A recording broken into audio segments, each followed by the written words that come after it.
Hello everyone, welcome back to the TJOmega channel for day 1364 of our daily content grind. So, I am doing another Patreon request. So, one of the rules, I don't have many rules when it comes to my Patreon requests. You can pretty much ask me to do anything within reason that you want me to do a video about. That's the nice thing about pitching in on the highest tier of my Patreon. It's completely, it's almost completely without limits. One of the things that I do say is that, like, I'm not going to touch anything fan made. I'm not going to touch any kind of fan creation because I think that is too easy to weaponize, and it's too easy to use me to just promote your own stuff. Like, in either direction, it doesn't feel right. But so I was kind of on the fence about doing this request, which was to cover all of the Death Battle episodes that featured Transformers. Now, I really do like Wiz and Boomstick. I have gotten to talk to them more than once. Hey, I've interviewed them more than once. They are here on the channel. Please go search for it. They are some of the favorite interviews I've ever done, because when you just get internet people and content creators together to talk, there's a click. Like, we actually play off each other well. I thought they were really good interviews. I had fun with them. Point being, like these guys, but it technically is a fan creation, but technically not, because it's their own full web series, and it's just happens to be using pop culture characters. So I decided, you know what? They're my rules. I can skirt them if I want. We're going to discuss this today. Now, I'm just going to give, like, brief little rundowns. I believe I talked about Megatron versus Frieza as its own video before, but this is just going to be a general overview because Transformers have faced off 4 times in the Death Battle arena, so I'm going to just quickly give my opinions on all of them. I'm going to focus mostly on the fights rather than the technical breakdowns. We're going to start with a smaller scale, and that would be Optimus Prime versus the original Gundam, the RX-78-2. Now, this one is kind of a natural vibe. It is 2 robots born of Japan, and both of them kind of becoming cultural icons, though Optimus more in the US than Japan, where the Gundam is the king, but both also have a lot of cross-ocean popularity. So, on paper, yeah, it's a really good matchup, and I would say on a physicality point, on just abilities, I think this is actually a really even match. This is probably one of my, Transformer-wise at least, this is probably one of the more evenly matched battles. And your key factors here are Amuro, who has that precognitive abilities of his, that give him an edge on the battlefield. And then it's just the sheer experience of Optimus Prime. And I wish the combat showed that a little bit more, because Optimus did a lot of things in the fight I don't really think are Optimus things, like drop kicks and grabbing the Gundam's head and dragging it through the ground. That doesn't strike me as an Optimus combat move, so it's a little bit weird. And the RX-78-2 is doing, like, backflips and things. So, like, I understand they've got to play it up for the sake of making an exciting fight, but it also doesn't quite come across as the moves and combat style of a warrior with millions of years of experience. If that really is the deciding factor between the two, and it really should be, like, no matter how precognitive Amuro is, no matter how much of a natural he is at piloting the Gundam, it cannot compare to someone who has gone to war against other robots of all manner of size, shape, and powers and special abilities for millions of years. Let's keep in mind, there's no definitive timetable for G1, but rough estimate, Optimus has been in charge of the Great War for like 9 million years. With 4 million years of that, being asleep on Earth. Point being, it should have just come down to just raw experience. I was expecting scenes where Amuro is trying to lay in shots on Optimus, and Optimus just sees it coming from a mile away because no matter what, I don't care if this is even at the end of Amuro's experience level, he is still an amateur compared to Prime. He's still going to make mistakes only Prime would pick up on. And he should have made Amuro look like a clown. Like, they should have made him look amateurish in the way he fights. But that doesn't create too exciting of a combat, now does it? You know, they're trying to create a YouTube show that's exciting and engaging to watch. If it was completely accurate, this would have been over a lot sooner, based solely on experience. The finale they did, I'm not entirely happy with, because the only Optimus who uses the Matrix like a Unibeam is Cyberverse. Otherwise, the Matrix is a last resort that you use against galactic level threats. You don't break it out in a one-on-one fight, and you don't use it like the frickin' Iron Man Unibeam. It's not a gun. It's not a gun. It's a repository of wisdom that is so immensely powerful that opening it up unleashes this enormous burst of energy. Not a concentrated beam. You know, that's again something only Cyberverse did, and I wasn't happy with Cyberverse doing it. I thought it weakened and cheapened the Matrix by just having it be like a gun in his chest. So I never liked the Matrix used like that, so I don't like it as the finale here, but if we're using everything that is at their disposal, that is part of the arsenal, so okay, fine. At least it's a win, and it's a correct win, because the Gundam should not beat Optimus. It just shouldn't. And then we move on to the one that we have discussed already, and that's Frieza versus Megatron. And on paper, this battle makes sense. It's two universe-conquering tyrants, you know, and two, like, legendary evil villain characters. This is where Death Battle, I feel like, over-examines sometimes for the sake of trying to make this seem like an even fight, even though it clearly is not. This is what it comes down to, and this is what I talk about when it comes down to like the Goku versus Superman debate that is always going to be a debate thanks to this series. Optimus Prime has never faced a threat that could crack the planet. Nothing short of Unicron, at least. You know, nothing his size could crack the planet. And you know, Megatron, same thing. He's never faced an opponent that can just casually wipe out a planet.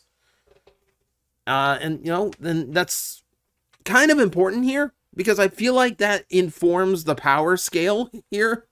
Megatron, at his most powerful ever depicted, could never even come close to that.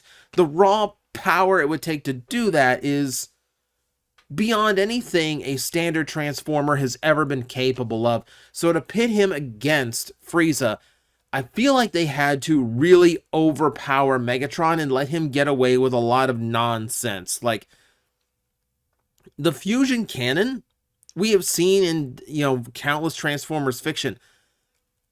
It's powerful.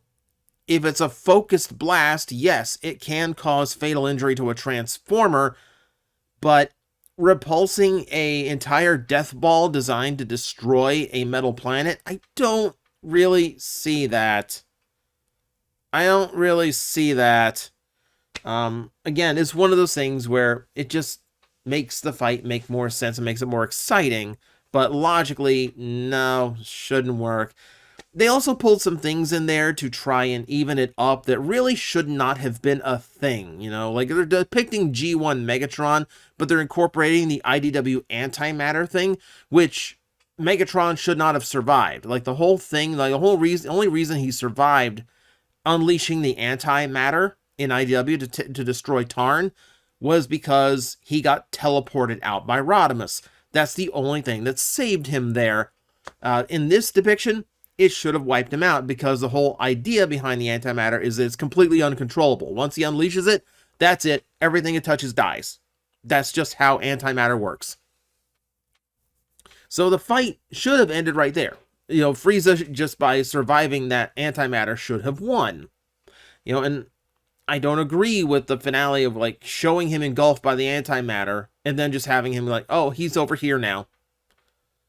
That one I felt was a little bit cheap. That one I felt like was a little bit cheap. as a fake out. I didn't like that. I also didn't like him pulling out the panic bubble, because that's not technically a Megatron ability. He pulled that out of Trail Cutter, and again, you know, pulled it on Tarn. It's not one of his natural abilities. I don't think it should have been included in the fight. But again, I feel like they were really pulling at strings here and really just trying to exaggerate whatever they could, just for the sake of making this as even of a fight as possible, because on paper, the two are good parallels. When you start looking at the power levels, I don't care what fiction you're looking at for Megatron, it doesn't come close to Frieza. You know, like, in that fight, you're basically just waiting for Frieza to go full black Frieza mode and just end the fight. Even though, frankly, I think even Form 1 Frieza is more powerful than any Megatron I've ever seen. Just, again, it just goes back to Megatron can't blow up a planet with one shot and not even be exhausted. Frieza blows up a planet with a single finger, like it's nothing, because to him it is nothing. And that's kind of lacking in the fight. So I don't think this was a good one. I think this one was highly exaggerated for the sake of a name battle that made sense when you heard the names. But on a technical level, no, this fight should not have been as even as it was. I mean, it's a cool visual, because I do think this is the scale a fight like this should be on, but yeah, I just took a lot of issue with it, and granted, they're nerd complaints. Just shut up and enjoy the pretty fight, right? We get to the one that I think I didn't even watch until this request came in, because I just saw the result and went, okay, that's BS. Galactus versus Unicron. Now, this is one I actually talked to them about, and I wished them luck. I remember wishing them luck, because Unicron is a multi-dimensional threat that has different abilities across different universes, but it's all the same guy. Now, that was true at the time. It's not true now. Now we know that there is a hard division between the universes in Transformers, and every Unicron is their own entity. So that does kind of limit what they're doing, but they still pull a little bit of that here. Now, I understand what they were going for with the scale. If they wanted to do a fight where it was two characters that were big enough and threatening enough and powerful enough to literally fill the entire universe as their combat arena, these are the only choices you could make. Aside from the parallel of being planet eaters, you have this, these two galactic forces that could collide. And if you wanted it to be that big, these are the only pop culture characters big enough. There are other fictional ones you could do, but no one really knows them. They're not names like Galactus and Unicron. This is the giant fight. This is the galaxy-sized fight. I don't like that they went that big. That's the thing. Even at the largest, I was looking, I did a little bit of digging on this one. I've never seen or heard of Galactus being this big. I know there are moments where he is the size of galaxies, but they get bigger than that here. They like literally fill up half the universe each, and neither one has ever been depicted that big. Unicron certainly not. Galactus only in like an energy or spectral form. Physically I've not seen him that large. So I think that got way exaggerated. I thought just playing dodgeball with planets, I thought that alone was a really cool visual. I would have loved for them to continue doing that. Just like bash each other through Pluto or through Jupiter or something. Bash someone's head into Mars. That would have been fun. I think the scale here, they were so intent on getting the scale and just that mental image of just throwing galaxies at each other was just too appealing. And I get that, because it's the only time you could ever get away with that. The only characters who could let you do that. I do feel like it was over the top. It was a little much. Like I said, I think this would have been cooler if they just stayed at planet size. Maybe get a little bit bigger. like Unicron's never been depicted that big. And again, I feel like the power scaling is weird here because, like, honestly, on a power level, I don't think Galactus beats Unicron because, again, we have seen much smaller foes beat Galactus. We have seen, like, just normal Marvel heroes who are able to beat Galactus. Thor on his own can beat Galactus, and I think Unicron could beat Thor, so take that for what it's worth. This is one of those fights where they actually got it right of, like, the one thing that separates them was the defining factor, because it comes down to how the two consume. Unicron has to physically eat the planets that he consumes. Like, he literally has to turn into planet mode and munch on them like they're a giant cheeseburger. Galactus doesn't have to do that. Galactus absorbs the energy and the life force of a planet. He doesn't need to literally just...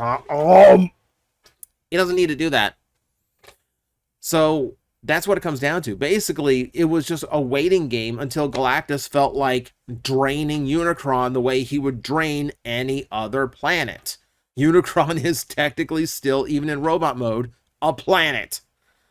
So, yeah, it's a little bit of a fatal weakness in this in particular matchup, and I think it makes sense for that to be the culmination. Because even if you go with the multi-universal Unicron thing where he can't really die, absorbing him, his life force, his energy, and his spark, and consuming it as only Galactus could, that might actually kill him.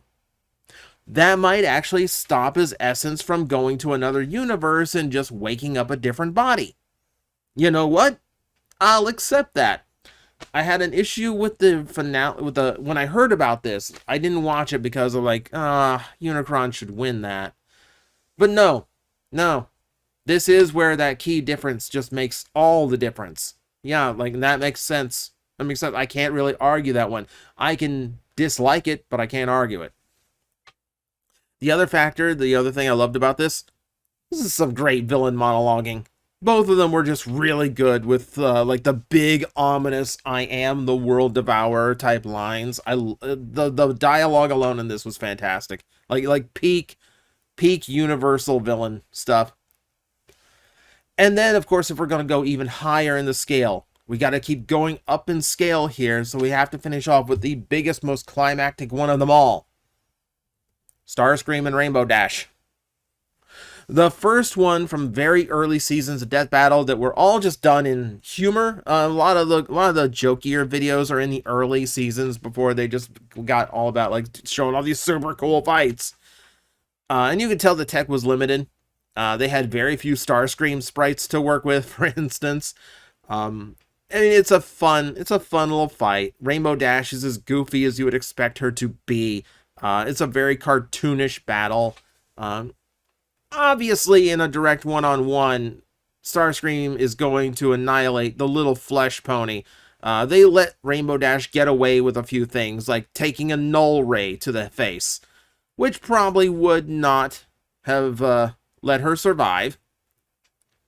But we'll go along with it because she's not a robot. You can't technically null a fleshling and with a null ray. Still has impact damage though. Still causes explosions. Just saying.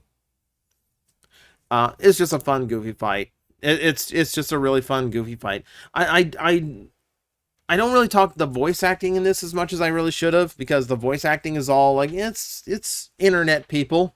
I mean, Frieza is Lil Krebo. It's like, he's the best Frieza voice actor on the internet. Maybe arguably the best there is, period.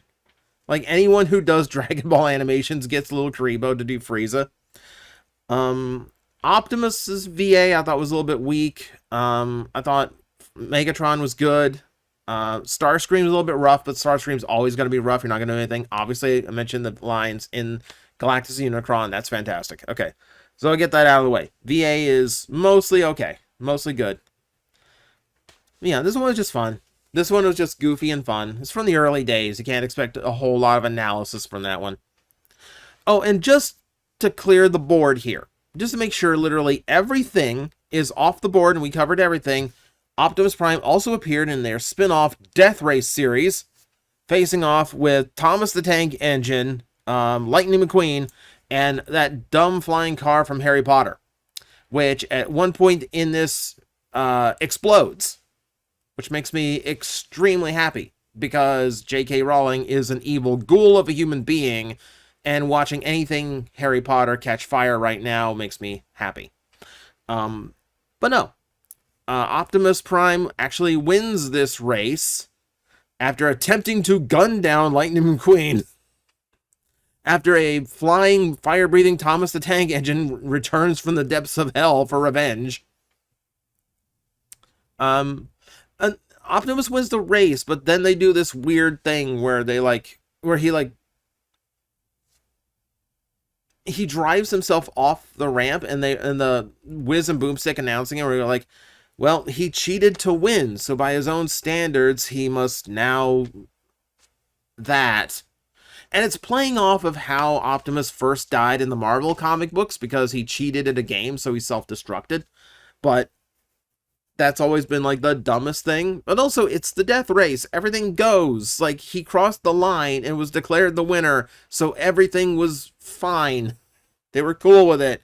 That means it wasn't against the rules. He didn't break any rules. Because I'm not sure there are any. But yeah, that's everything. That's everything Transformers from Death Battle. Those are my general thoughts on it. Visually, I would probably say like Frieza versus Megatron is probably my favorite one to watch, even though it's the one that makes the least amount of sense. Galactus and Unicron lived up to a lot of anticipation for that one. That's another one I mentioned, Wiz and Boomstick. I talked to them about it the first time I interviewed them, and then later on I had to remember, like, we talked about that like 4 years ago. And they just went, oh, we haven't touched that idea for 4 years. Oh, right. But there you go. That's the Patreon request. I hope that was satisfactory. I hope you enjoyed the take and the opinions on this weird web series. It's still going. I'm happy to see they escaped the Rooster Teeth collapse. Always good to hear about a death battle happening. So thank you everyone for watching. Hope you enjoyed. Wiz and Boomstick, if any, by some weird happenstance you happen to see this, miss you guys. Hope you're doing good. And, I don't know. Next time you do a Transformer thing, hit me up. I can consult. But thank you everyone for watching. I will see you next time. Hello everyone, I am Astral Agent Magnetar, a Tokusatsu VTuber, and I am streaming 4 times a week over on Twitch, Monday, Tuesday, and Wednesday afternoons, and a special late night one on late Friday/early Saturday. So come watch, come hang out, and let's make an impact together.